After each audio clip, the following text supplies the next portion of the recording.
in a terrible way. So as well on oh, YouTube. There we Sorry to go. interrupt. yes. Hey, YouTube. Yeah, everyone on YouTube, you missed my little tirade about Twitter. Gotta love I that.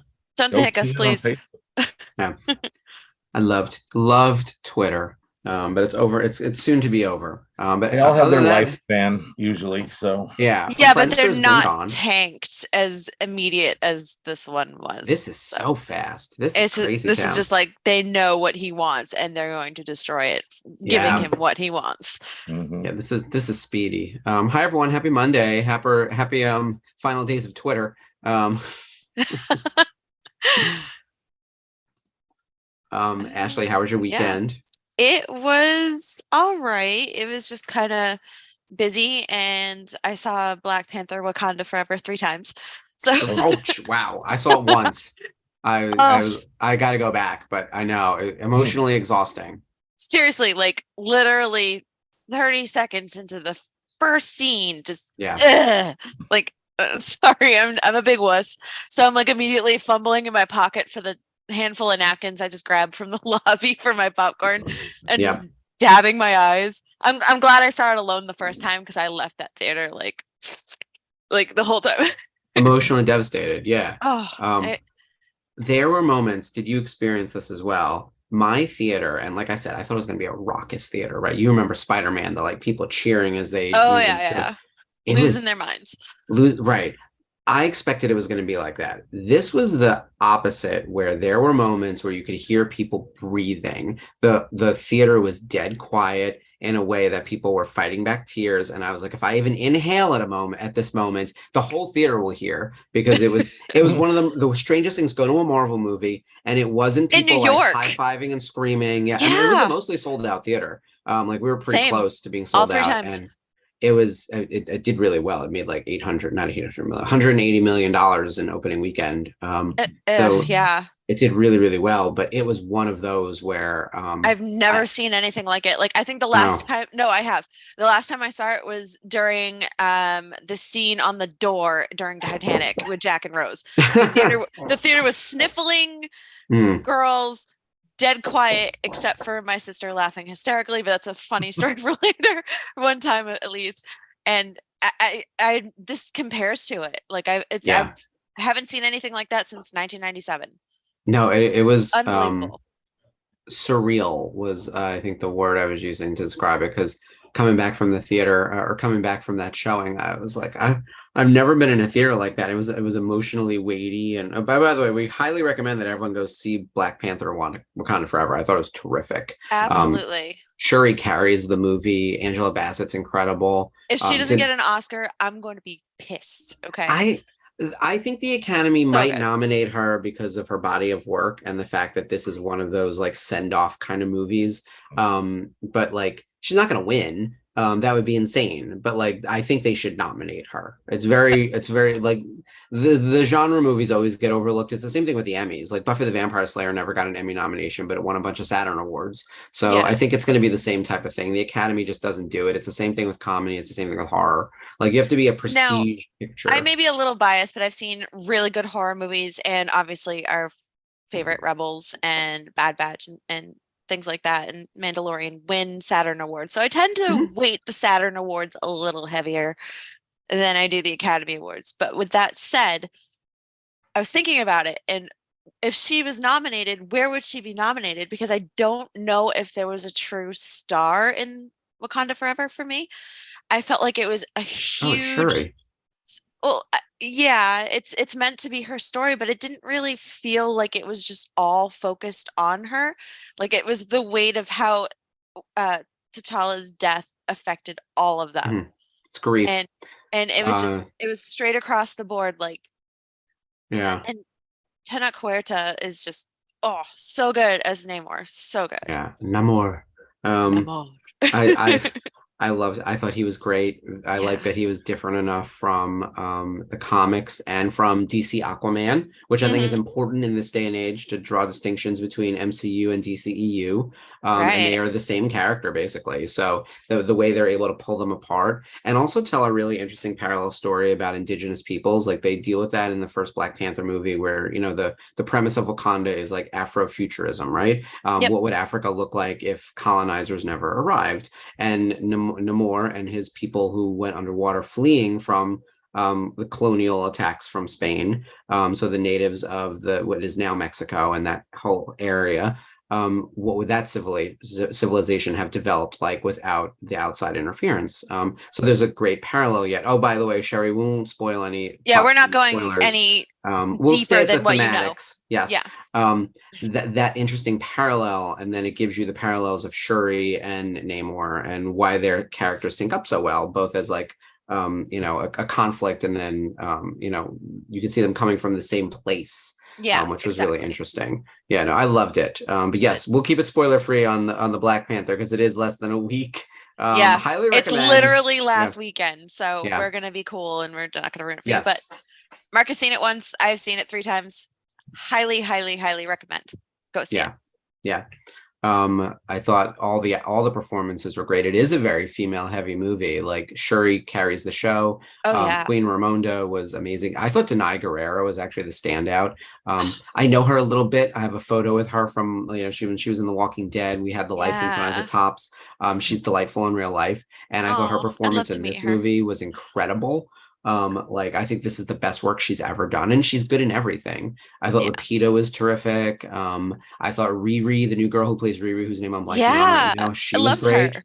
Yeah, I was like, they don't need a man in this movie. Like that's what was so funny. I was Winston like, the men were great was great too, by the way. Like Winston was terrific.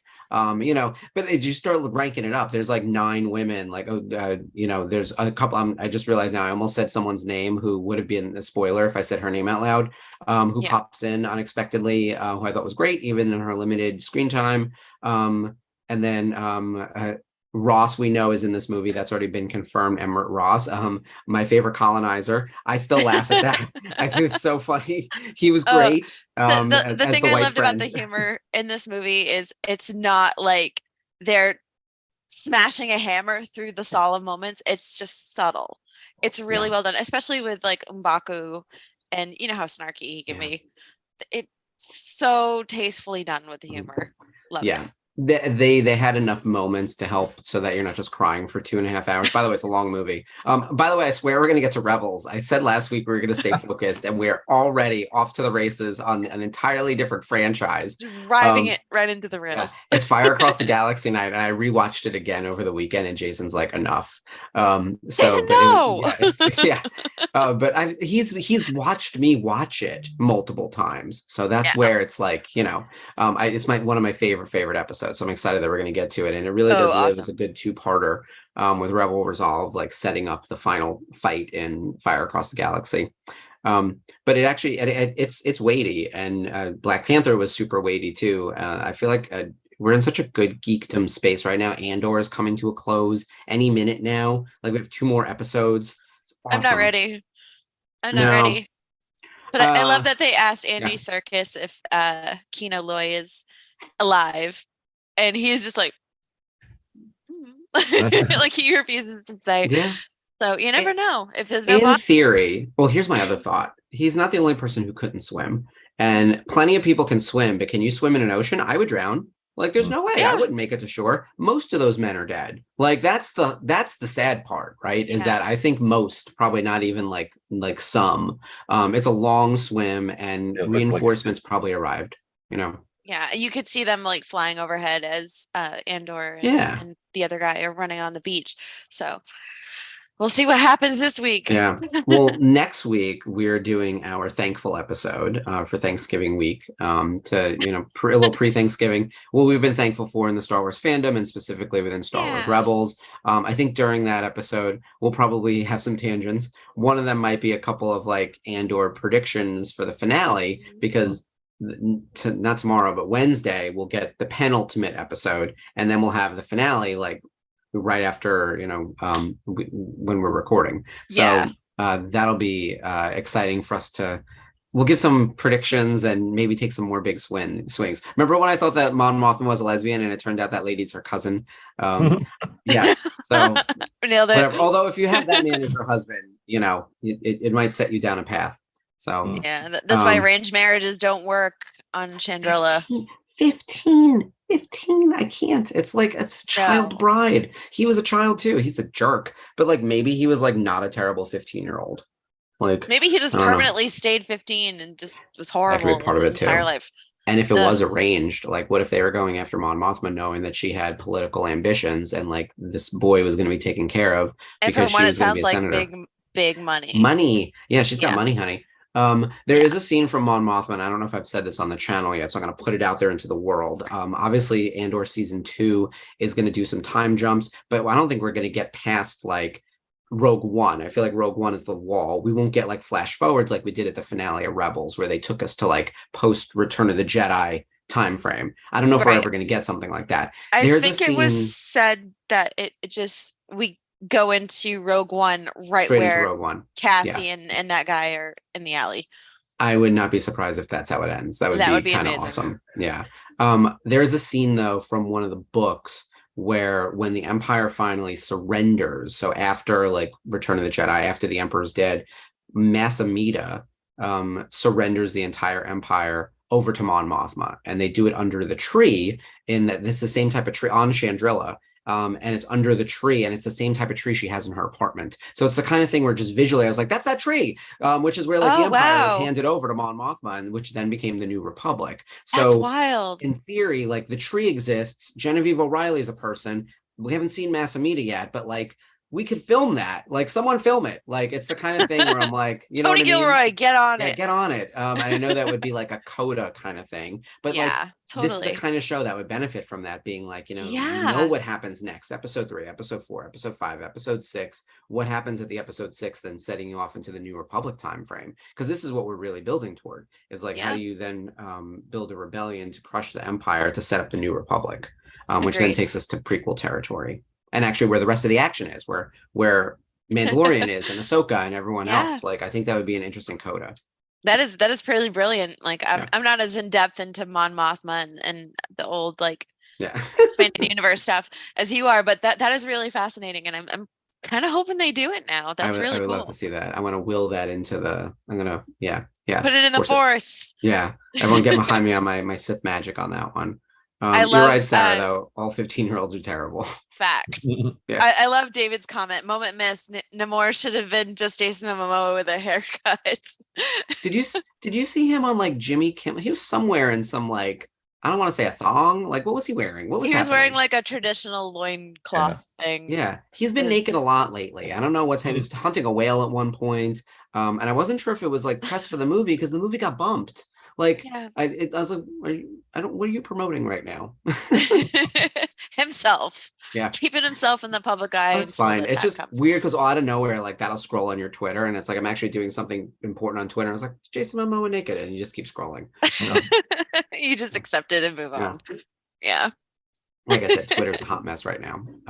We're coming up on the time where I feel like we should hit click on the episodes. Yes. So hopefully everyone is ready to join us on the season 1 finale, Star Wars Rebels. I'm so pumped. I'm a little caffeinated too. Can you tell? Love it. Can I have some of that, please? Yeah. I'm dying today.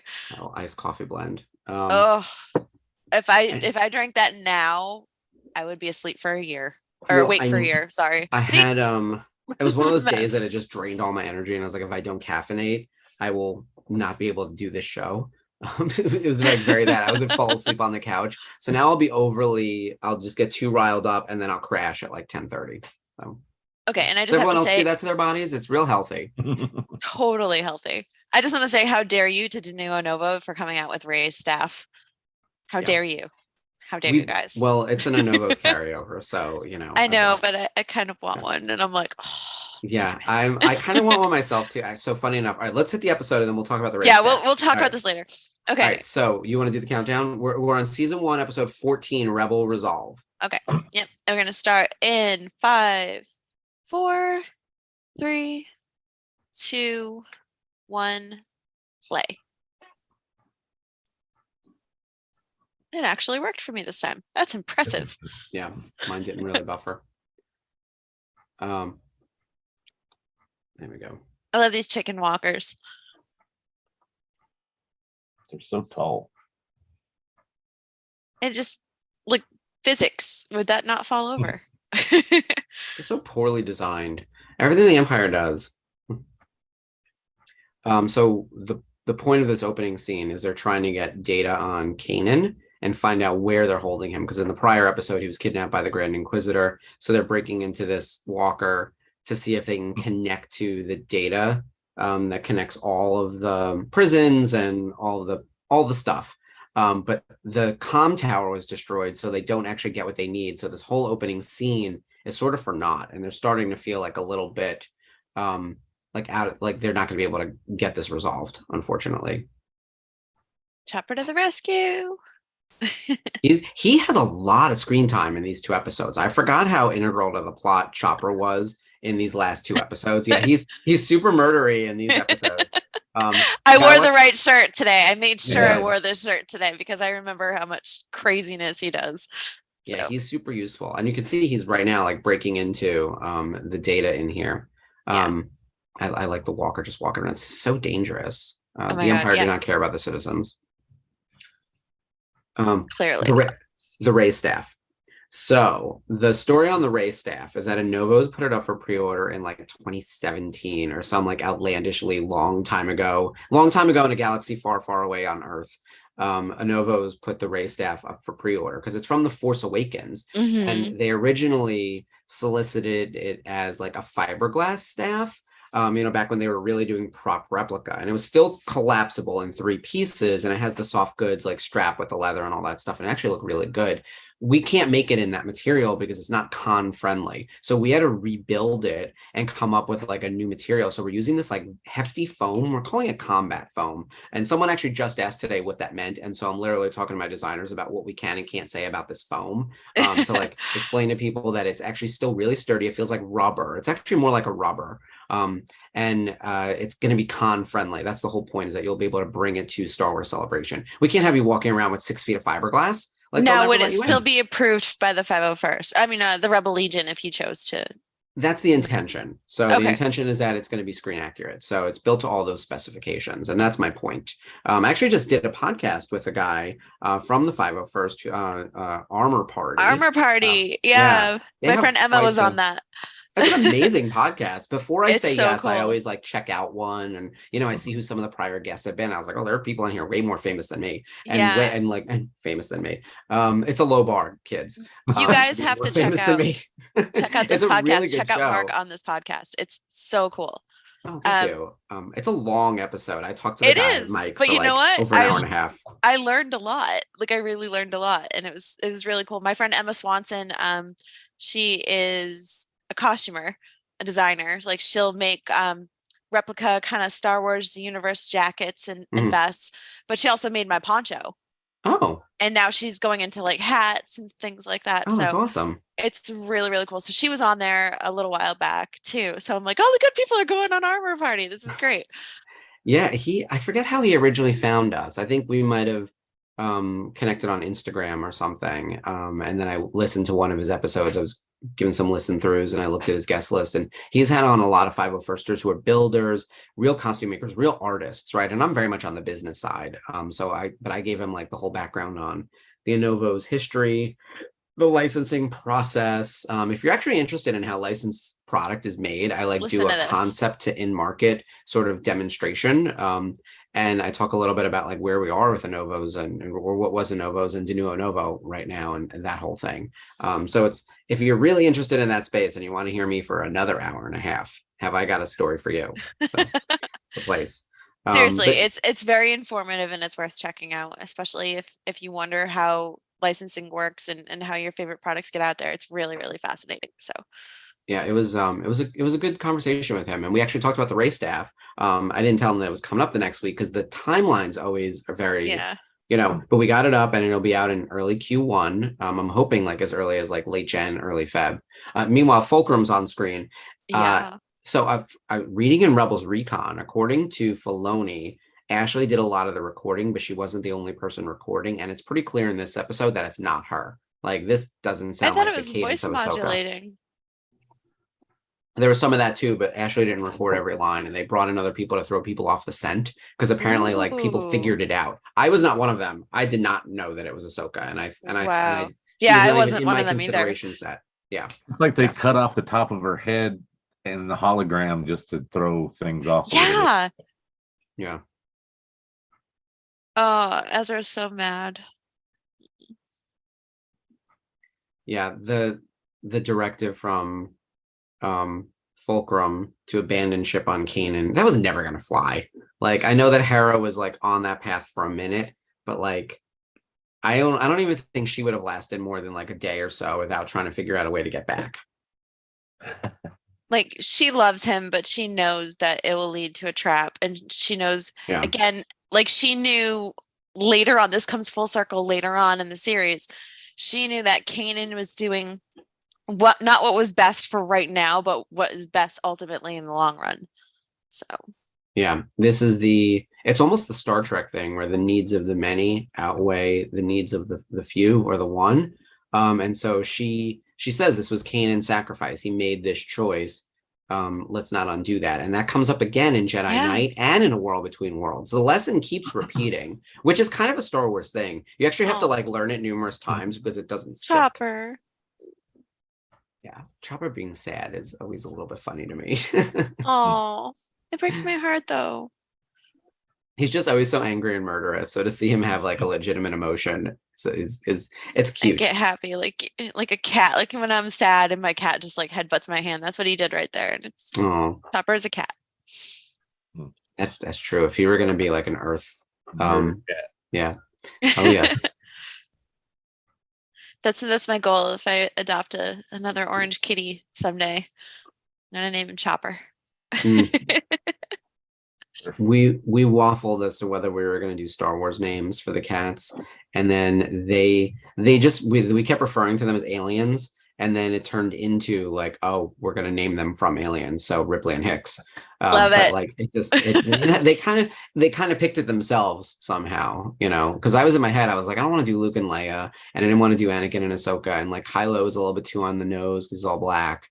So when Kylo and Rey didn't really make sense, like it just wasn't landing. And then we kept like talking about them being like crazy aliens, and they were tiny and just like, and I was like, oh my god, like it was.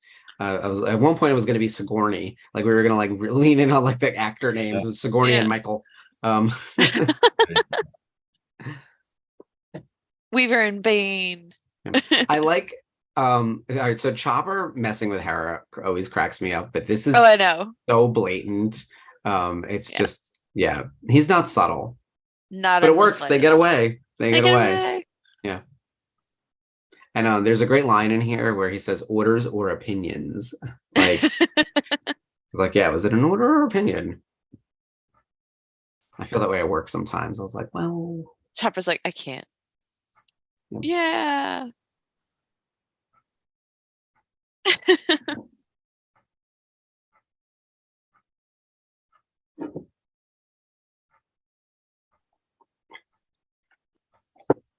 No, she knows him. Yeah. You can fool her for like 10 seconds and that's it. Like the grift doesn't last long with this lady. Not at all. She's got your number at all times. All the time. I enjoy we've just done torture in Andor. And now we're seeing it in Rebels. I was gonna say the segue there. Yeah, we're seeing like this is very like classic OT, the electricity, the ball. Ball droid, Yeah, very like just classic throwback 1977 New Hope Leia droid ball, kind of torture. The torture in Andor is horrifying and just I couldn't put to words like how someone even came up with like the sound of dying children to just like flood into your ears. Like whoever thought of that, one, deserves a raise, but two, also might need like a week off or something. Somebody check on Matt Wood. Is he okay? Yeah. Whose idea was that? I feel like we need to flag that in like the employee list. Sound editor Matt Wood. No, he's at Grand Rapids Con this weekend, so he's fine. But we got Dave Gatekeeper and Zool. Those would be good cat names. Yeah, that would have worked. Okay, Oh, Tarkin is going Tarkin on is and on. loving this too much. Oh, Oh yeah, Jesus. he's a fan.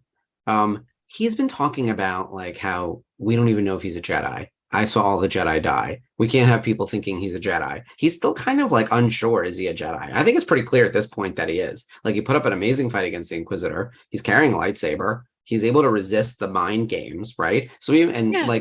and honestly, like, couldn't he have figured out this is Caleb Doom? Like, that's for me as a miss for him. But I'm thinking Tarkin is also the governor of the entire Outer Rim. So Yeah. like, oh, by the way, this comes up in Rebels Recon. So I do yourself a favor and rewatch the Rebels Recons because there Yeah, I are have to. clues and hints and oh my god, someone from the you know how they answer fan questions? Someone asks, what is Tarkin doing over here if he's supposed to be overseeing the Death Star? Now, there's a two-part answer to that. One, he is the Moff of the Outer Rim, so he's constantly doing lots of things. But we find out in Rogue One, it's Director Krennic making the Death Star. So, but they don't say that. They don't tell you about Director Krennic, but they do say that he hops around and being the Moff, and there are, plenty of projects in the hopper. And I'm like, no, the answer is Krennic. Like, Well, this is before before this Rogue is One. before Rogue One. Yeah, that was Yeah, 2016. So this has got a couple this of is years on it. before. But of course, it's already being filmed. They already know. They know they're going to tie into Rogue One. It's just funny to hear that and be like, wait, there's You're more to like, this I know story that better than you, the buddy. Rebels Recon people are holding back.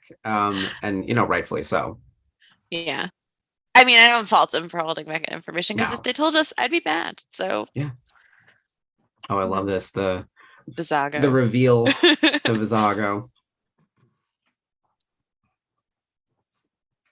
Vizago ends up being a pretty good ally after all, like when all is said and done. Oh, in your face, Vizago. In your stupid horned face. I remember when we first met him, I was like, oh, he's our Hondo for the series, never thinking we would see Hondo. And then they bring us Hondo, like, because that's clearly who this is. Yeah. That's right, kid. Yeah. Yeah, they're both Jedi. So another question from the Rebels Recon is like, if it's only been 15 years or whatever, or less than 20 years, why does everyone think the Jedi are extinct? And they did some quick math. They were like, at the height, there were 10,000 Jedi, and they mostly were in the capital. 1 billion people live on any one planet. So most people who live in the Star Wars galaxy have never met a Jedi, seen a Jedi. They've heard random stories. Some of them don't even believe they were ever real. So it's the kind of thing where like, and then the narrative from the Emperor was that they were a handful of cultists who try to kill them and they're gone now. Like, that's it. That's an easy story. They're just and you kind of evaporated. see that at the end of The Last Jedi with those kids like telling the stories about Luke Skywalker and Rey and Finn being like, oh, is that true? Like, are you the smuggler? Are you the general? Like, you forget how vast this galaxy is. Exactly. So, and who's going to be remembered in the pages of history. So and if the Empire has pulled up all the stakes to wipe out the Jedi and everything that they've done, you're not going to find out too much about it in the Outer Rim or beyond. Exactly. That's the other thing too. The Outer Rim is we're in the Outer Rim on Lothal. They're far away from everything. The only thing they're not far from is Tarkin because that's literally his territory, right? And it took him this long to show up. Like, it's bad when he shows up. This is like the president coming to town. Like something went wrong.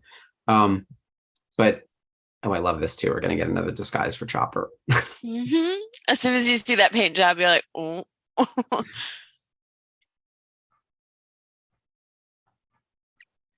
This kind of reminds me, like the breaking into prison kind of deal. Again, another Filoni show.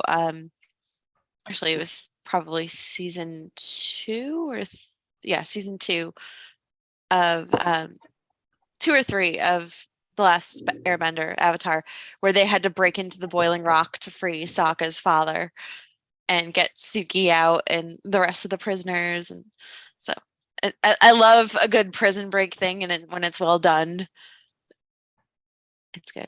The Rebels are very good at that. The infiltrate and extract.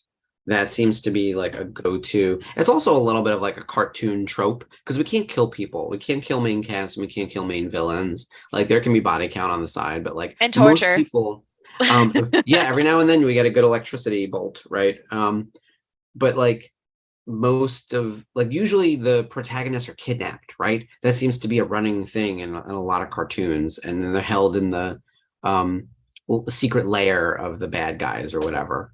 And this time around, like the rebels are gonna fly right into it. By the way, Hera is not happy. No. And, you know, she can see how much Kanan means to everybody. So Yeah. I think this is one of the big things that bonds them all together this season.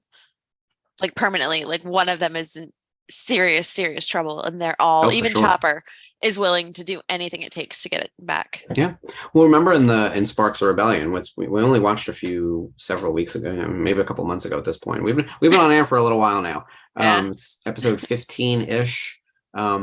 They Ezra gets captured, and they go back for him.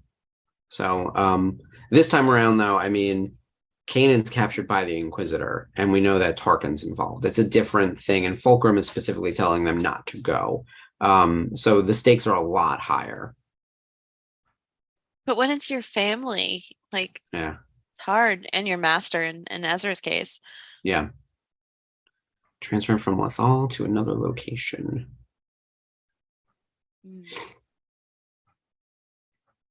Yeah, because right now they're still on Lethal or near Lethal. But yeah, we're off to Mustafar next. Which I was just hearing that name, I was like, oh my God. This is One of great. my favorite pop figures right here. Oh, Chop.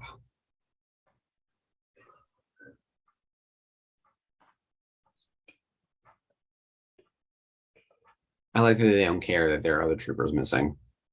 Where's his escort? Who cares? Let's go.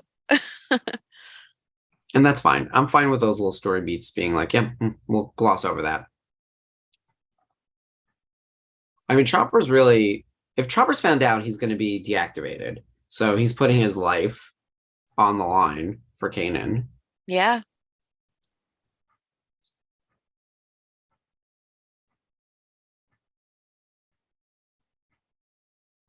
I do love all the visuals in this episode. We get a lot of great like ships and Yeah, ship dockings, design and is amazing. we get a lot of the OT music too. They do a good amount of that, especially when Tarkin is around. His score is very A New Hope. Totally. Oh yeah, I like that they're like really nice to this Imperial droid. It's probably the only kindness that droid has ever had. Yeah. Chopper's like, oh, I will plug in. Mm-hmm.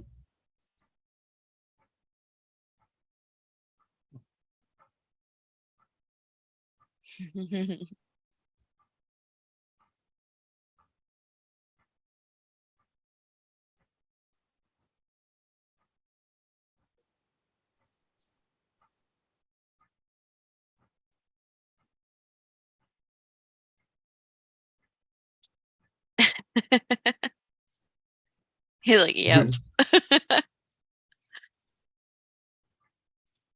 Yeah, Chopper saves the day in this episode, and we're gonna see him do it again next episode too.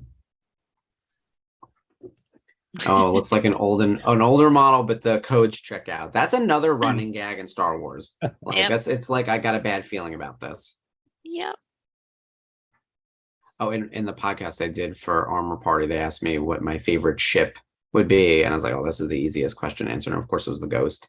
And I talked a lot about how much I love the ship, and it's how like some ships are cars and some ships are houses. This is a house. Everyone's got their own room. It's very much for a family. Yeah. And I talked when you said that, I was like, yeah. There was one other person, as you heard, it might be your friend. Your friend might have been the one he was talking about who mentioned the Ghost being their favorite ship. Apparently, it was one other person. Yeah, so, it probably was. I will say there was one person who said his favorite ship would be. He was being very logical about it and said a Star Destroyer because it also had TIE fighters. And I was like, that's actually really smart. But I was like, but I'm still going to boo It's a you ship for for that. ships. Yeah. So. It's also too big. It's like it's a town. Like one, where am I going to land that thing? And you got to get everywhere. You have to take transports within the ship. It's basically like a floating city. Get Chopper.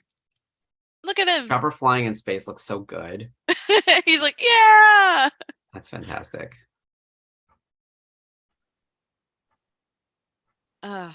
Hera is such a boss pilot.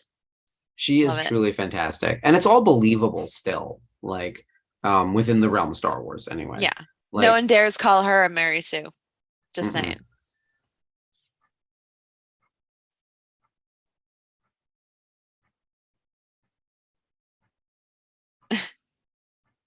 That droid could have been super helpful. Yeah. Chopper's like, nah. Hmm. Case in point. I do love though that like they're flying around with like the floor missing. It's like, You guys, like close the thing. Hmm. Yeah. I like, you know, that like Disney made them add this scene where like the droid is alive. So, and the talking to loft some love gets. cats. Yeah. There you go. Oh, I don't care. It's cute. Yeah, They weren't exactly. that high up.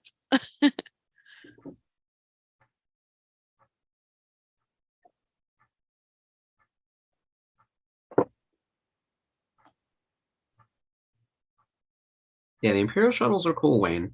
Um, the Emperor has a really nice one. I like the folding wings thing about that. Um, I was also going a little bit on the practicality side too, though, because you get like two ships in one with the Ghost, and all those rooms. But for me, it was very much the emotional connection, which is why I picked that one as the answer. And I think a lot of other people would pick the Millennium Falcon for the same reason, when there are definitely ships that function better than that hunk of junk, right? Right. But people are going to want um the one they identify, they feel something for. It's why a lot of people pick their cars that way too. People get very emotionally connected to their cars. I don't. I drive a Chevy. It's whatever. But there are other people who like are real gearheads. All right, that is part one of the season one finale watch along. Oh boy, should we just jump straight into Fire Across the Galaxy? Oh yeah. Yeah. Let's do that. The right. faster we do, the more we can talk about it. Yes. You want to do the countdown? Okay. It is going to start in 5, 4, 3, 2, 1, play. One of the things I think this episode does really well is not just wrap up this particular conflict, the one that we've been dealing with in this like 2-episode situation, but all 15 episodes really feel there's like a finality to this, of everything that they've experienced over the course of the season.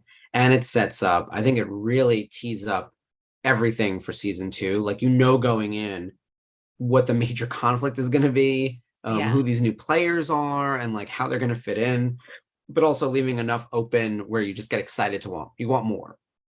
Exactly. It's very successful finale. They don't all stick the landing across genres. Like we've watched Game of Thrones go up and down. We've seen it on other shows where the final episode or season finale can be the hardest thing. This one's done really, really well. See, look at Sabine go. If you told me she had the Force, like, I wouldn't fight you on it. Yeah, definitely not. Like, she's like a cat. Yeah. Also like a cat.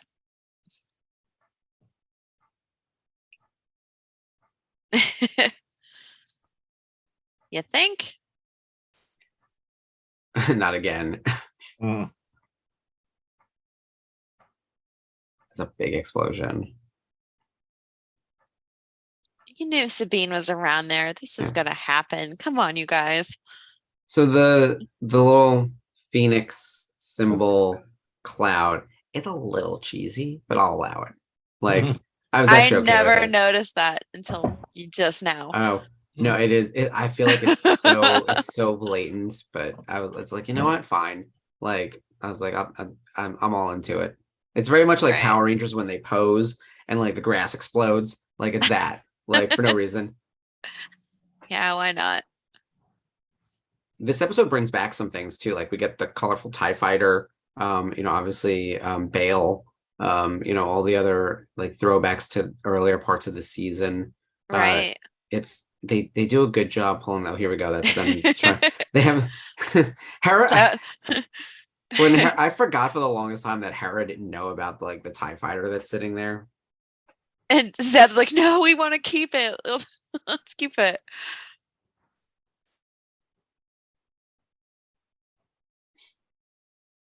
should be angry.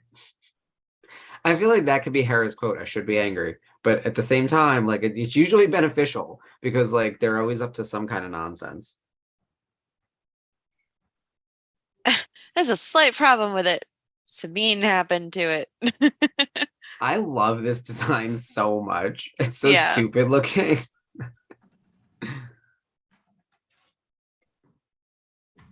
It also really helps us as the viewer, though, especially if you're a little kid, knowing which TIE fighter you need to follow in the space Oh yeah, battle. Like it absolutely. really is like egregious visual. All right, we're honing in our heroes are in that one, the like really wonky looking, colorful one.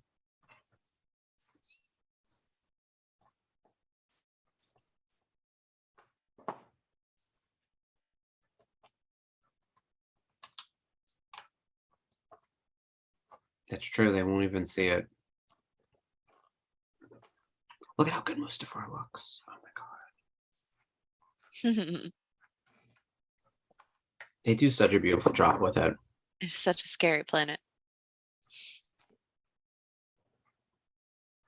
What was the Star Wars news? There was something that happened with Baby Yoda. There's a new animation. The Grogu and the dust bunnies. I haven't It's seen a it yet. Studio Studio Ghibli short, and it's so cute. So cute. It's just a short, right? It's a short, yeah. Yeah. But it's Okay. Grogu and the Dust Bunnies. It's really, really like Okay. adorable. I'll have to check it out. I knew there was some Star Wars news. Last week, I feel like we had so much with like the cast announcement for the Acolyte. This is how mean he gets. Oh my so, god. Wayne, I'm drinking coffee with a little bit of mocha mixed in and some ice. So it looks like a latte. Like it does look like chocolate milk a little, doesn't it? I thought you were drinking like chocolate or coffee milk. Yeah. It's coffee with some mocha, and some ice. Oh, I like the way that the Inquisitor is bringing up Kanan's traumatic past. Mm-hmm. So messed up. Seems like he's got too much tooth for his mouth. Yeah. His design is weird and so much better than the Obi-Wan version. It was based on Bruce Spence in the prequels, and Bruce has really like weird teeth on the norm, so they had to make something that fit over that and kind of gave him a threatening look. So they just went by that. I think a little. I didn't know that too was much. a story. Yeah. We used to have Bruce sign for us at Tops. Like he did quite a few products. Love him in Mad Max. Very cool character design. I don't really know him too much from outside of just Star Wars, but he seemed to have like a pretty solid IMDb. Yeah. He's been in so much for so long.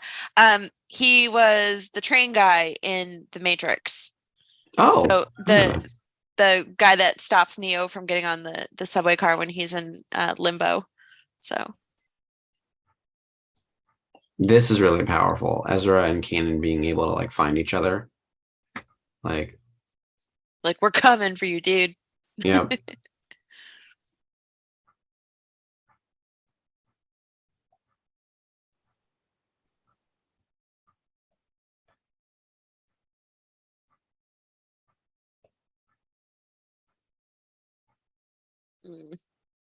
Oh boy.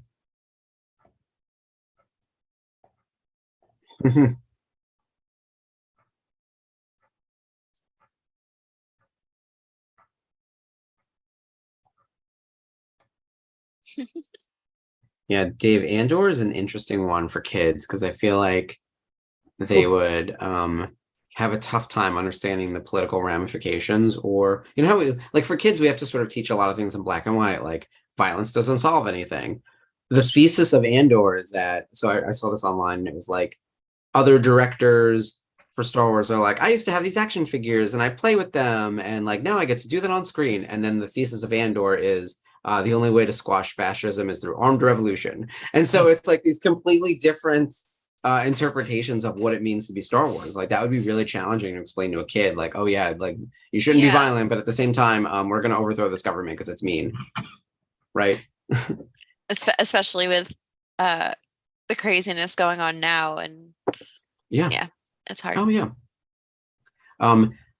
I was thinking about Luthen the other day because remember when I was saying like Saw Gerrera lives here, Mon Mothma Mhm. lives here, and it seemed like Luthen's in the middle. Yeah. Is Luthen worse than Saw Gerrera? Like I think Um, like I hmm. think that he's pretending to be like Mon Mothma, but he is worse than Saw Gerrera. Like the way he like treated that Imperial and was like, I'm gonna let all those other people die, even though you told me that information because you're more important than that fleet we're gonna let go. And his like disregard for everyone. I was like, oh, you, yeah, and I do understand too that like he's planting a tree that he'll never experience the shade from or whatever that like Yeah. metaphor is, right?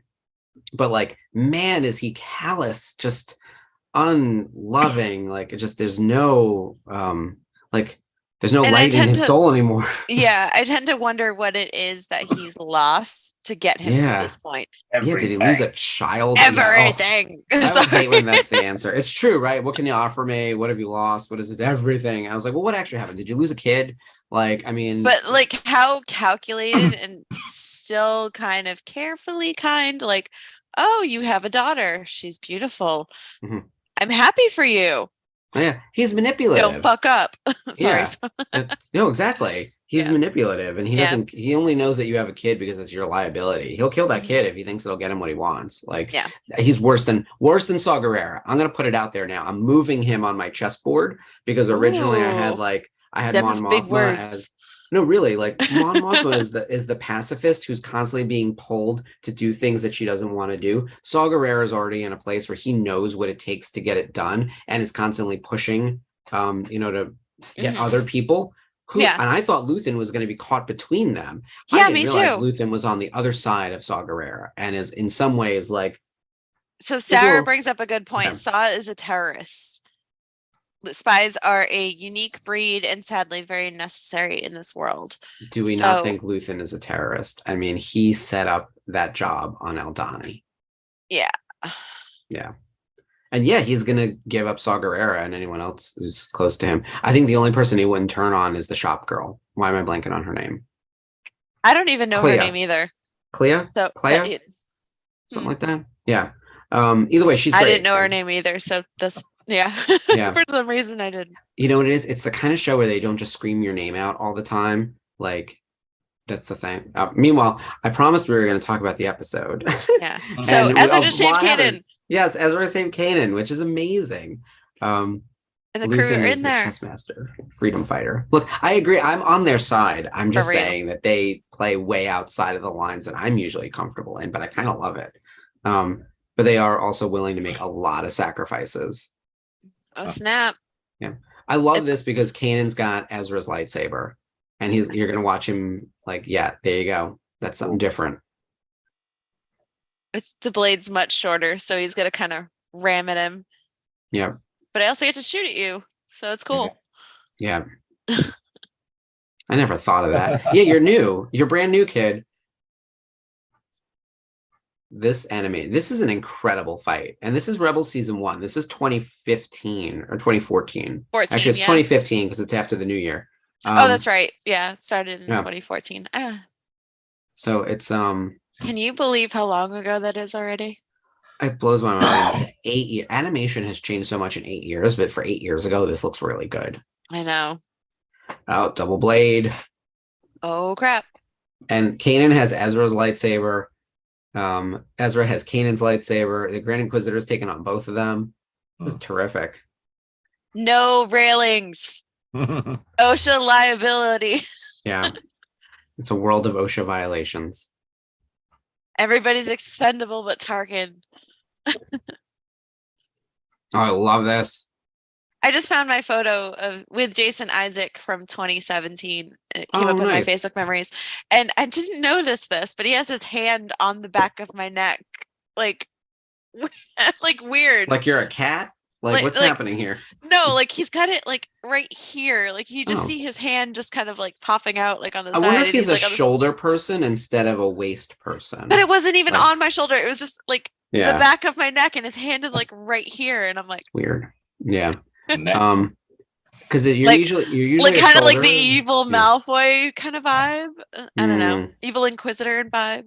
Oh, I always think Inquisitor, but yeah, he's probably best known for Harry Potter. Yeah, Yeah. yeah, yeah. I mean, when we brought him to Celebration, I got to tell you, like most people had Harry Potter stuff for him to sign, even at Star Wars Celebration. Oh my gosh. Yeah, I would have. He ran out of Inquisitor prints on the table. Otherwise, I would have gotten one. But yeah, I have a Lucius Malfoy print. So Yeah.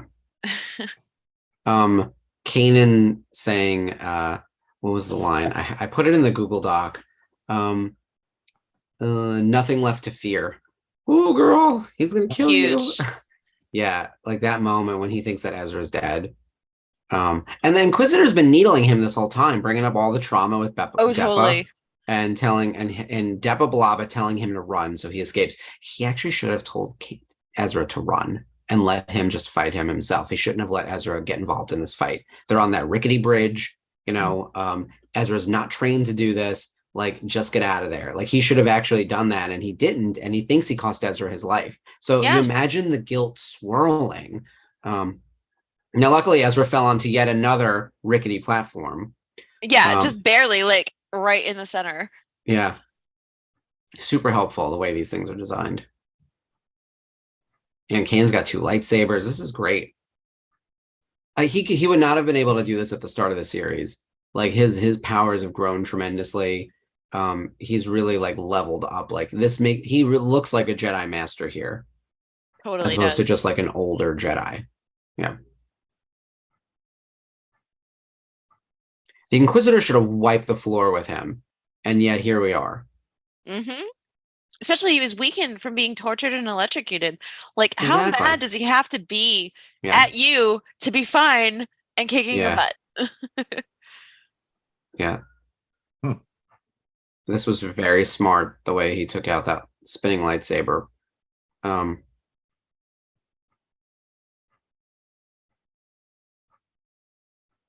Oh, yeah. That's a no good.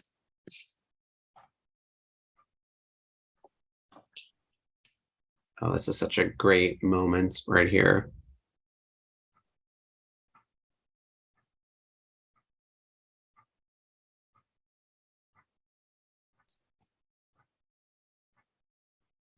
I love this. Yeah, more frightening than death. Oh, girl. This is a kid show. Friday nights, Disney XD. That's rough. Imagine Totally being like rough. a 7-year-old watching this, being like, oh man, that guy just fell into the fire. Willingly. Yeah. Yeah, because something worse is coming. Yeah. That's amazing.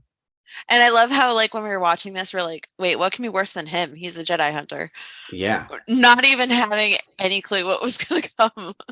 And I will say, they keep leveling up the villains. Evacuate, not my moment of triumph. Oh, I know. So obviously, Tarkin makes it out. Homeboy has learned nothing on the Death Star. Just saying.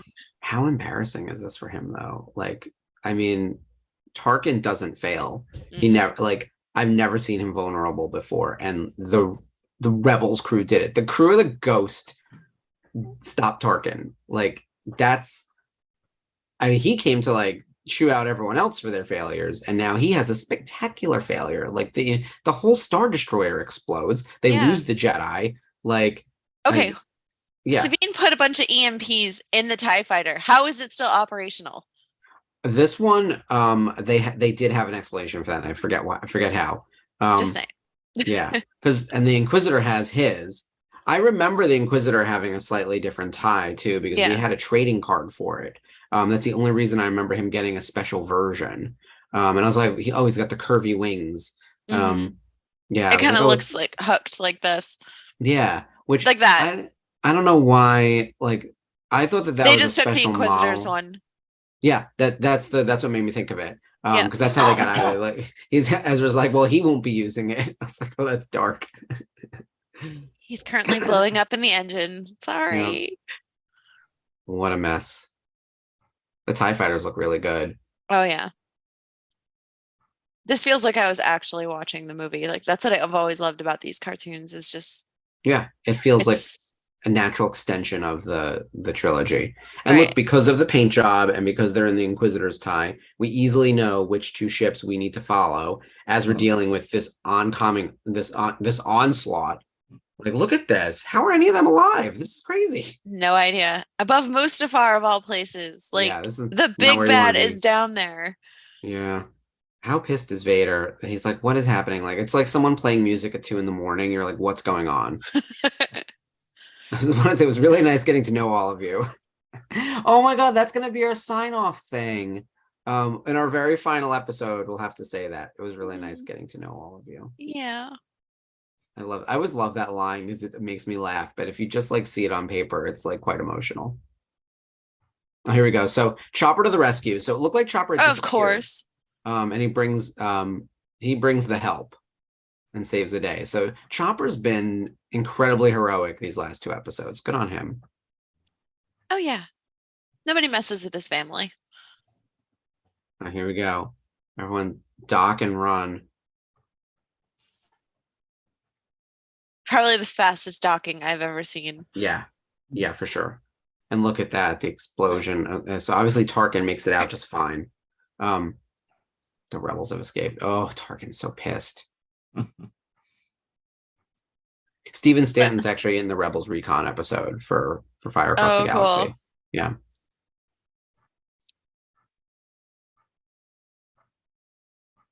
If I were Kanan, I would be taking like a severe ice bath right now. Yeah. They'd be in a Bacta tank. For real. Chopper complaining. Yeah, who was flying the Ghost? Chopper. No, he's there now. So who's actually piloting the Ghost right now? It's probably one of Bale's guys. I love that picture of the 6 of them. Yeah.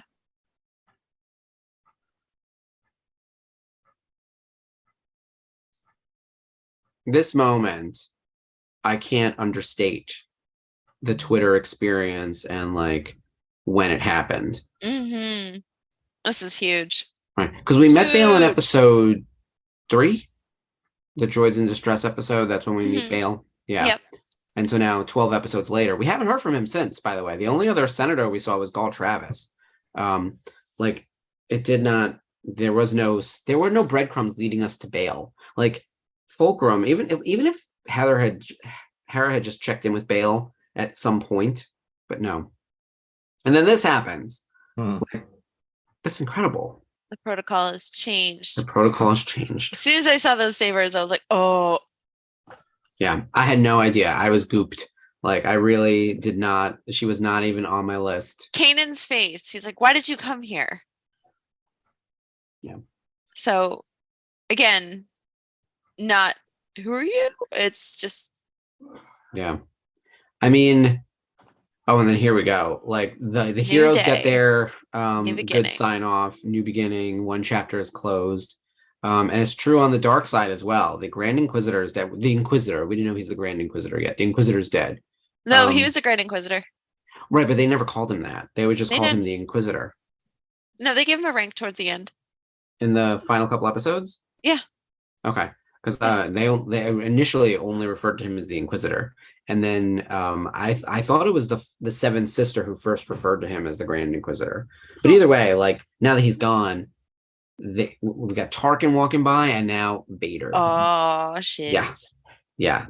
That's a great way to end, especially when you remember in Fire Across the Galaxy, in Sparks of Rebellion, with that opening that is Vader talking to the Inquisitor is how the show starts. It wasn't true for the original airing, but like every airing after that, it starts with Vader, it ends with Vader, which is kind of all of Star Wars. Like, it sort of starts and ends with Vader. Of course. Yeah, I love that. I thought that was, I know, Sarah, I like lost my mind when Ahsoka came down those stairs and Ahsoka Live started trending and everyone lost their collective shit on Twitter. We ruined it for the West Coast, which I always talk about. So thank God you were on the East Coast. I know. I gotta tell you, as a licensee, I had no clue. Like, I had nothing in the story. Wow. I knew that Fulcrum was going to be an unrevealed ally of the rebellion. But they never said it was someone we know. They never said it was a new character. They wouldn't say male or female. It could have been anyone. It could have been a new character, because in Rebels, like, even though they were giving us like a couple of drop-ins here and there, like Lando and Bale and C-3PO and R2, they were all gone in an instant. I was like, oh, they just want to remind you you're in the universe. This Fulcrum could be no one. Fulcrum could be like a brand new character, like Hera's a brand new character. You know, and even with that's what I thought. I thought it was going to be somebody brand new. Like when she showed up, I'm like, oh, so they're doubling down on this now. Okay. I had one dark horse thought, is that it could have been Cham Syndulla, because Hera Syndulla, we did get her last name at some point. And I was like, okay, is she related to Cham? And if so, and even if it's not her dad, which it probably is, right? Because Star Wars, like maybe he could be Fulcrum. But my big money was on Bale, with a little bit less on Berea. Wouldn't have been Leia. Maybe Mon Mothma. Like I was in that territory. So at least Bale was close. You were close. Yeah. Bale showed up, just not where you thought he was going to show up. Yeah. So he is, I guess, a Fulcrum. And this was before we knew who Cassian Andor was. Which, by the way, again, like the Cassian show, it's just spectacular. Oh yeah. Like, I don't want it to end. Yeah. Like Circus once again coming out huge. That man is a genius. That monologue. So good. Yeah. That speech. Everyone in that show is delivering. Denise Go, who plays Deirdre, my spirit animal.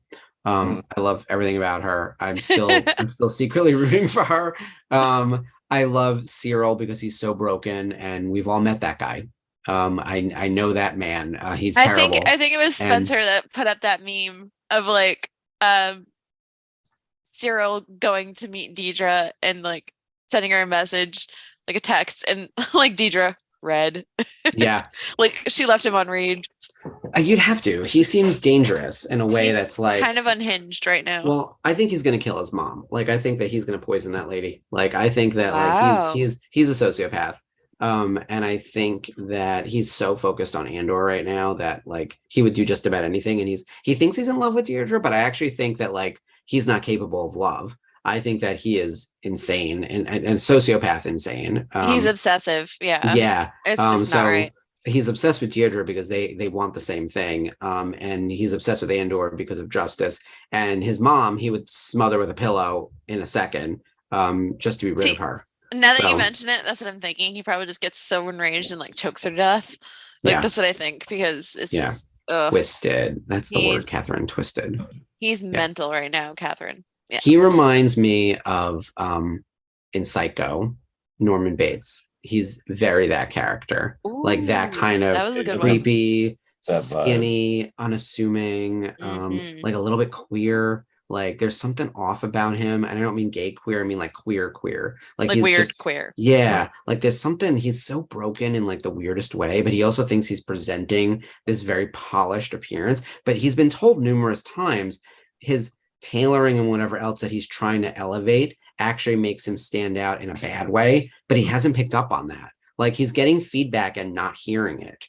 Like it's the kind of thing, it's like your uniform doesn't look like you're put together. It looks like you're trying to not be the thing. And believe me, I enjoyed it. Like I loved everything about it. I was like, I love the way he looks. Like I think that he's going after the right thing because he in his mind, he's doing the right thing, but he can't see like the layered the layered discourse and all of it. Like he really just thinks that Cassian's a murderer and I'm gonna go get him. And there's like so much more to the story than that. And it's like you need to give it up. Like you need there's a lot of gray to this black and white story. Yeah. Which is the best part of Andor. Like we have so many people to root for and so many people to not root for. Like, are we still rooting for Luthen after the way he behaved in the last episode? I don't know anymore. Because I agree with his end game. Like this is the ends justify the means. Do I agree with him? Do I agree with Saw? Do I agree with Mon Mothma? In a perfect world, I would get to be Mon Mothma. But in reality, you're going to have to do things like Saw and Luthen. Like it's just how it goes. You're going to end up more likely being one of the grunts who gets killed in the raid to steal the money. There's no diplomacy when your enemy just keeps changing the rules to fit themselves. So exactly. And that's been Saw's problem in Rebels. That's been Saw's problem in Rogue One. If the enemy keeps changing the game, stop playing the game. Yeah.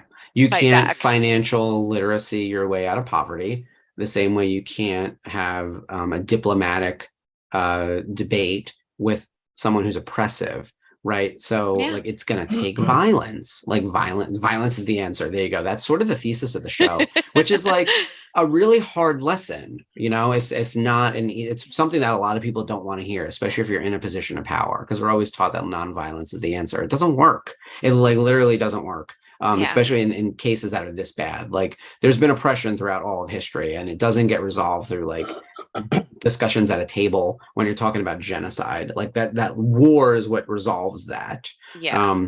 Yeah, it's that, and that's like it's sad. It's sad that like it's taking this like this sci-fi series to bring this like really uncomfortable topic to the forefront. But have you noticed the discourse on Star Wars YouTube? They are impossible at dissecting the show. Like they're terrible at it, because there's a whole subset of YouTubers that understand facts, figures, trivia. Like they'll tell you what ship is in the background. They know the Easter egg associated with this, but they don't actually have critical thinking or like the capability to unravel. Like they're missing all their humanities training, so they don't actually understand thematics or like what the point of the show is. Or they were sleeping in history class. Yeah, or like they don't understand like that fascism is like, we're talking about like Nazi Germany, but we're also making comparisons to all fascist governments, like far right-wing policies. And then the rebels in this case are like left-wing activists, and they have varying levels of violence, right? Like this is like very simple, I think. But the people who can't like have a competent conversation about it cracks me up, because it's some of the people with the highest view counts on YouTube who like know the ins and outs of Star Wars trivia. And by the way, I'll use Star Wars Explained as an example because he does it right. He knows his trivia, but he also has comprehension skills when it comes to the actual thematics of the show. Like Alex and Molly are very smart, and they know what's up in the show. They're doing it right. There are so many other channels who are terrible at dissecting Andor, and it is hilarious to watch. I highly recommend, if you want to also like beat yourself in the head over it, the YouTube stuff on Andor is like sad and terrible all at the same time, because no one knows how to review the show.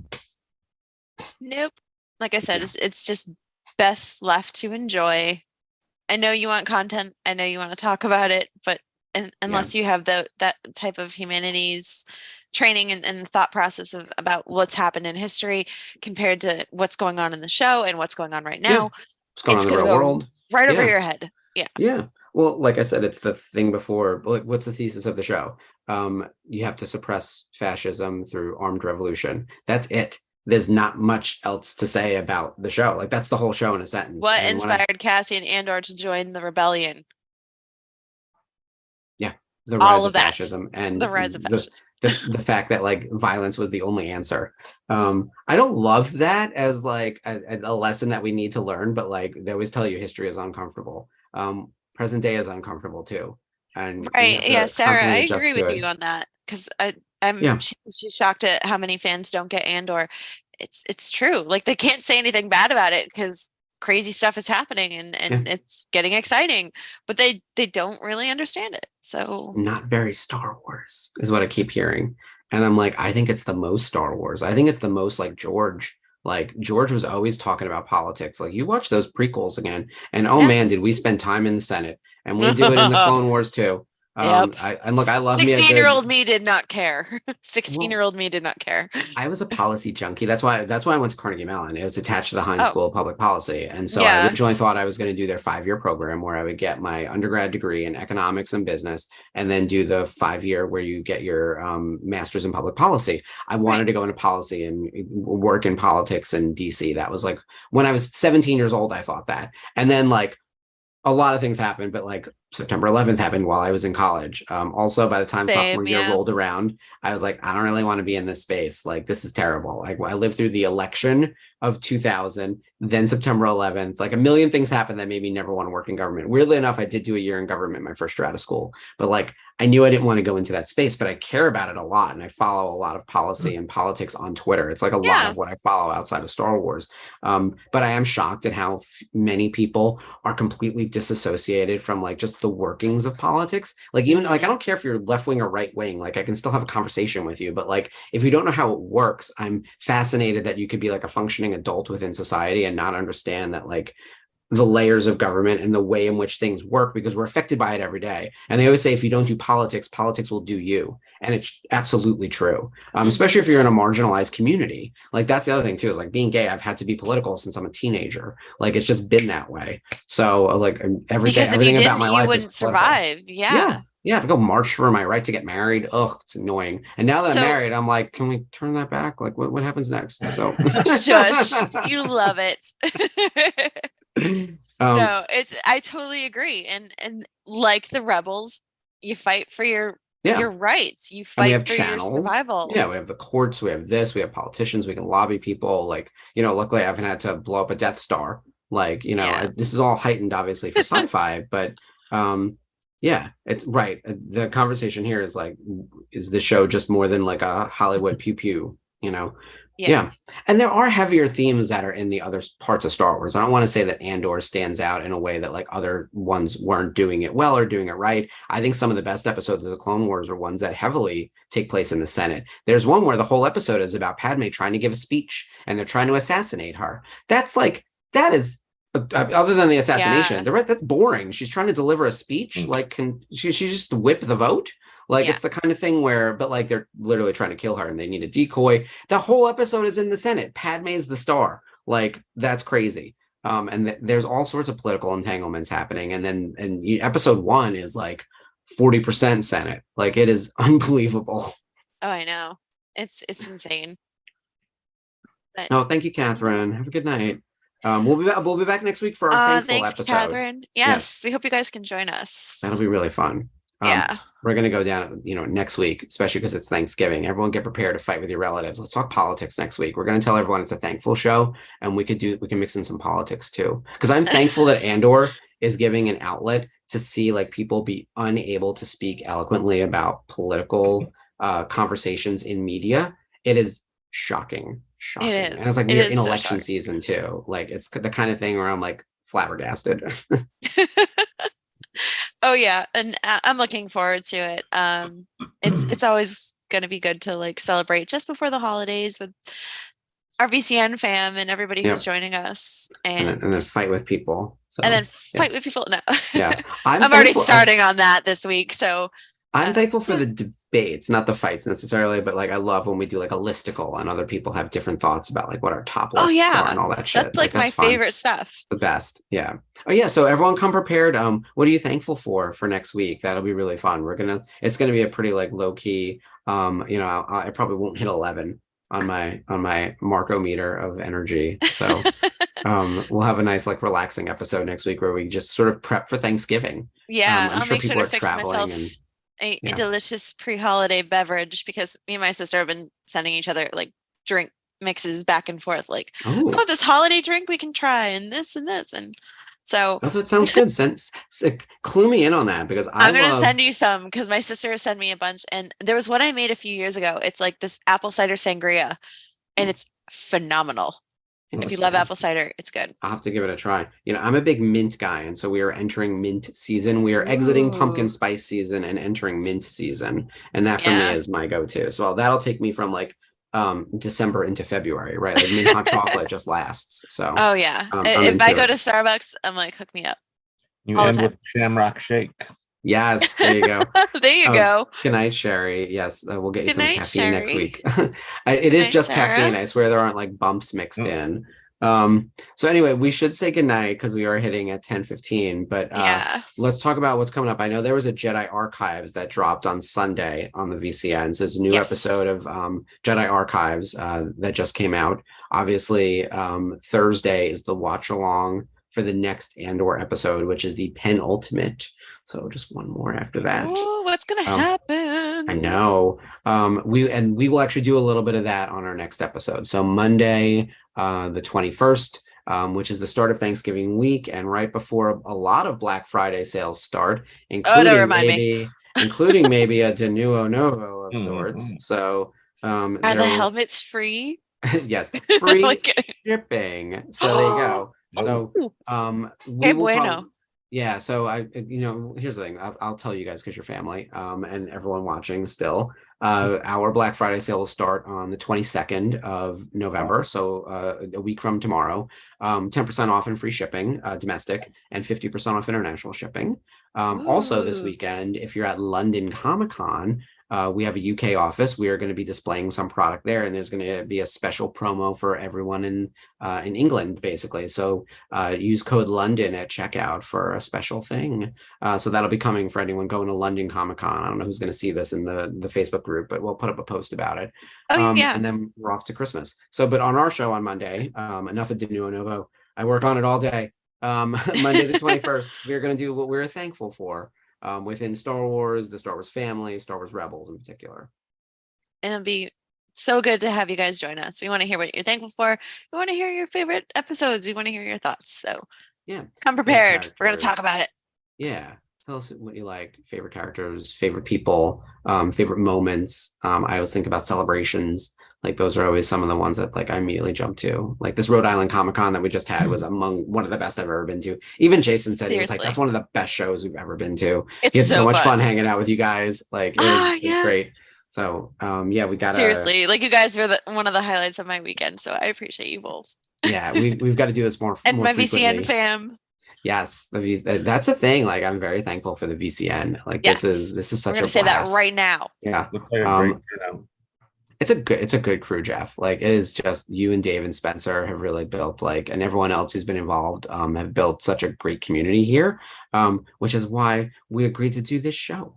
As I say all the time, I was like, this is a good group to be a part of, and everyone's so friendly and easy to get along with, and we just need to see each other more frequently, which is hard when we're like a worldwide community, right? Like it's bad enough that I don't see friends in New York, never mind people out of the zip code, out of the country code. Yeah, I got to hang out with Mike yesterday, which is not all that often, even though we live 30 minutes away from each other. Oh, nice. Where'd you guys go? Did you do Disney? We were in Disneyland for Life Day. Nice. He's a little late. Let's write the Life Day thing. John will also be there too. So on Thursday for the actual Life Day. This was Life Day observed in Disneyland. Life Day observed. This is so ridiculous. Life Day observed. Jeff got a snuggie for the weekend versus Thursday. Yeah, Thursday the 17th is actual Life Day. Gotcha. Jeff got a snuggie. Yeah, I got the red Life Day snuggie. Oh my god! All right. Wait. You have to wear it on Thursday. This Thursday during the watch along, are you guys going to do a little Life Day thing? We might talk about it, but our actual Life Day event is in conjunction with Skywalking Through Neverland, and that's Tuesday, I believe. Yeah, the 26th. Next Tuesday. Okay. Yeah, next Tuesday. So we're doing a sort of after the fact thing because a lot of us, including myself and the Skywalking people, will be in the parks. Oh, They'll be on the East Coast this year doing it in Hollywood Studios, and we'll be, me and Mike and John and some others will be in Disneyland doing it over here. So that's awesome. You got to put all that stuff up in the Facebook group so people can see. That's I'm gonna watch. I'm gonna live vicariously through you. That's what I said. I'm like yesterday. I was live from the processional element of the event where we walked through. How did I miss this? And we ended up at the Falcon for a group photo where Ray wandered by and complimented me on the size of my orb. Oh. Oh, things are getting frisky down at Galaxy's Edge. Oh my goodness. That's awesome. We have to see all of this in the Facebook group. I definitely want to see these photos, and if you have any video to share, there will be more. Oh, nice. I was doing literally nothing yesterday. Like I could have tuned into all of this. But I made sure to jump in and bother him. Yeah. You know what it was? We're hosting our Friendsgiving next Wednesday, and we have some friends actually staying over because we're doing our family Thanksgiving on Saturday. My sister's got to go to her in-laws on Thursday, and so we just decided for Thanksgiving Saturday. So I was like, well, I'm gonna get a jump on the cleaning. And let me tell you, when I got nothing done, it was because you start one thing and it just explodes into something. And before you know it, there's just crap everywhere. And I was like, how did I get all this crap? And I was like, oh, right, I've been in this industry for the better part of a decade. and I've been a collector forever. So Yeah. it does not stop. I was like, everyone stop buying things. That's going to be my new thing. Everyone, I know I sell product, but like everyone just stop buying things. We don't need it. Oh yeah. I just pre-ordered a Bo-Katan hot toy because the blogger photos and the first look unboxing came out today. I don't even have words for how good it looks. Like it's literally mini Katie Sackhoff. It's so good. This is one of those like 2-foot statues. It's not a statue. It's a posable 12-inch figure. Oh, okay. It comes with the helmet, the portrait, the blasters, the grappling hook, like the jetpack, like a little diorama to put her on. Like I'll send you the video. It's so good. I want to see it. Right down to the little scar in her forehead. It's Katie. Well, the scans they do now are just incredible. Oh, yeah. Sideshow does some excellent scan work. I know EFX did. Yeah, this is Hot Toys. Yeah. Hot Toys. WWE wrestling figures now. They scan you get full body scans. I was like, by the way, I don't want one of those. I was like, you can save that data for somewhere else. But like it's amazing what you can replicate in plastic now. It's like unbelievable. And I actually would love to get to a Bo-Katan helmet at some point on the De Nuevo Novo front. Like that would be very cool. Yeah. I need all my we need more women's ladies. wear to begin with. I would love to get to Sasha Banks, do Mercedes. I keep calling her Sasha Mercedes. You can't be a wrestling fan and call her Sasha Banks, not call her Sasha Banks. It's virtually impossible. I've learned this lesson. So I saw that Soraya, formerly known as Paige, actually the first phone call she made when she was cleared was to Mercedes Sasha to be like, I don't want you to feel bad anymore. Like, and because like Mercedes was in the match with Soraya when she got injured, but Soraya is cleared to wrestle again. So, and they're not in the same promotion. Actually, they're in the same promotion now. No, they're not, because Mercedes left WWE, but she hasn't signed anywhere new. But Soraya is with AEW, which I follow now. I've been following AEW for a long time. I haven't done WWE in ages because it's been bad. But AEW is crushing it. So. And they've got a better women's division now. It took them a minute. Yeah, they had to get some wrestlers from WWE. They were light on their roster. And I will say the WWE roster on the women's side is still significantly better than the AEW roster. But now they've added some heavy hitters like Soraya. Tony Storm came over. I know we're way off topic, but if anyone's still listening, like check out AEW. We're geeky about everything over here. Like, we love our geeks. Like genre stuff. Like, we're not sports geeks, although I think some of the boys follow some of the. Oh no, I'm a sports geek. Yeah. I just don't really talk baseball? About it. Like baseball, hockey, football. Oh, I played basketball, but I don't really follow the Celtics. So. Okay. I knew you knew baseball, but like I didn't realize you were into all of them. Oh wow. Oh yeah. So yeah, I was at a hockey game on Tuesday. I won tickets to see the Kings, so I was watching the Kings versus the Wild on Tuesday. Are people secretly watching sports at all times? Do I just not know about it? I wouldn't have been there had I not won the tickets, but it was fun. You're just winning all the tickets, Jeff. Jeez, Disneyland. Last week was a good week tickets. For me. Dang. Yeah, I wish I would have won the Powerball or whatever. I know. What gives? We had an office pool. And like 40 of us were in it, and I was like, the company will close if we win. But we didn't. By the way, we actually on our first stack of tickets, because there were so many, we each threw in $5 or whatever it was, which at that I think was like right at the cusp of like it actually makes sense to buy, like based on the odds. So we all gave in $5, and I was like, hey, you got to let it ride, right? We won like $70 or whatever it was, not each, but total. So I was like, all right, we'll roll that 70, because remember the first time no one won. So then it went up to like 1.9 billion or whatever it was, some outlandish number. Yeah. And then after that closed out, we ended up with like $20. So we let that $20 ride for the 40 of us, each with our or we can take our 50-cent payout. I will say the guy who was organizing it was very organized, and he was like, do you still want, if you want your payout, come get it. If not, you're rolling your 50 cents or whatever it was. That's cool. And until eventually it was all gone. Yeah. So our $20 has evaporated, and my hope. So you turned into an old lady at a slot machine. We sure did. We just kept betting max, bet max. So we just kept doing it. Well, I love it. But it didn't. I'm still employed and still working. So I did not escape capitalism. Yeah, it's okay. Whoever won that, go ahead. Was literally, like within a 30-mile radius of where I live. So I really got close, but it doesn't really count. It kind of, it's good but bad at the same time. Anyway, we were all joking that if the payout was over like $100, we were all going to mass quit just to make a show of it, to be on the news. Not that would accomplish anything. They'd be like, idiots, leave job in terrible job market. For $100 each. Yeah, exactly. I was like, oh, we can go have dinner now. Yeah. But yeah, we were having a good time with it because, like, you know, we of course we knew we weren't going to win, but we had so many tickets. It was just so excited to see the stream of numbers, and it was like, we're gonna have to win something, and we did. We just kept winning less money than we put in every time, which is like the definition of gambling. So it was like, oh, we put in hundreds of dollars and we won 70. So, you know, we lost however much we lost until it evaporated to zero. So we were asymptotically, you know, approaching until we, you know, just the last like $6, like nothing hit on that ticket or whatever. So, but yeah, it was fun watching nonetheless. I love a good Powerball like explosion around the country. So, yeah. All right. Well, with that, we had a nice long show tonight, and we mostly stayed on topic.